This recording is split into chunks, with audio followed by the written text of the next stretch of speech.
Hey, what's going on, guys? It's Brian at Two Indians. I'm just getting ready to go run up to the hardware store on the bike, and I pulled it out of the garage and I see that I've got a low tire pressure, and I thought that this would be a great opportunity to show you guys what I've kind of done to prepare for my Sturgis trip, because you know, you can imagine that one of the worst things that could happen to you is you get on the road and you get a flat tire. So I am bringing a tire repair kit on the trip with us, and that's all well and good, but repairing the tire and refilling it with air is two different things, right? So one time before, I had a low tire pressure issue, and a friend of mine had this portable tire pump, and it was made by Ryobi. It was, you know, the shape of a cordless drill, which I always thought was kind of weird.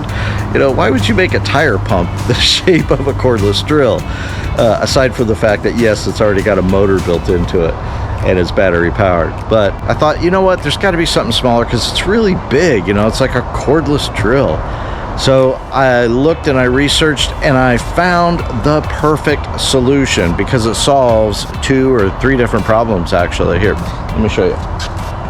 So this is literally a tire pump. Hang on a second, let me mount this camera. Oh look, there's my my Mufu. This is my street camera, driver dashboard camera, whatever.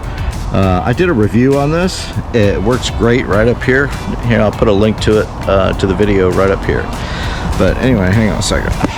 All right, so basically, you've got this small little simple package. You open it up, and inside you've got a tire inflator, and this is also a combination USB charger as well. It's a 5,000 milliamp charger. You can see right here, it's got a location for the stem.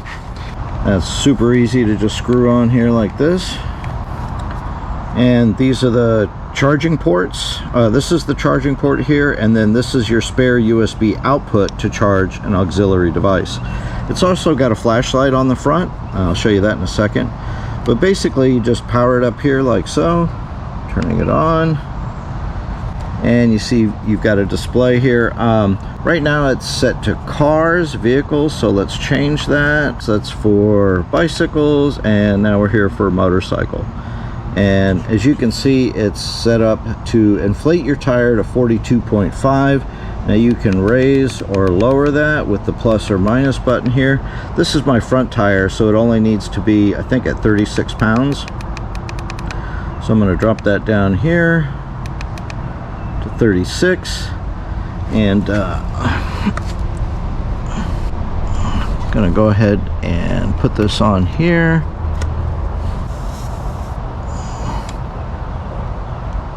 All right, now you'll see that immediately it shows us what our inflated pressure is now, which reads at 27.5.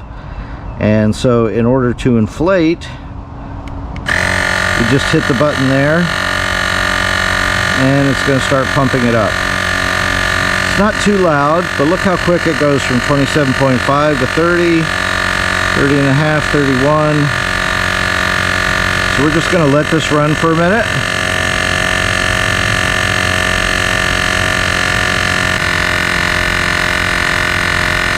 And we're at 36, so I just hit the button. So that literally took about a minute at the most, I would say. Pull that off, put the cover back on, and it's that simple. Basically have used very little of the power. I don't know if you can see the power indicator there, but we're done. That's simple. It's also got a flashlight built in. I think I mentioned that before. You just press and hold this this button right here, and you get a flashlight. It's pretty bright. It's only one intensity. It doesn't go bright, soft, dim, or anything like that, or provide any kind of flasher. But that's it. It's by Lexin. You can get them on Amazon. I'll put a link down below in case you want to pick one up for yourself. All right. Thanks for watching, guys. See you.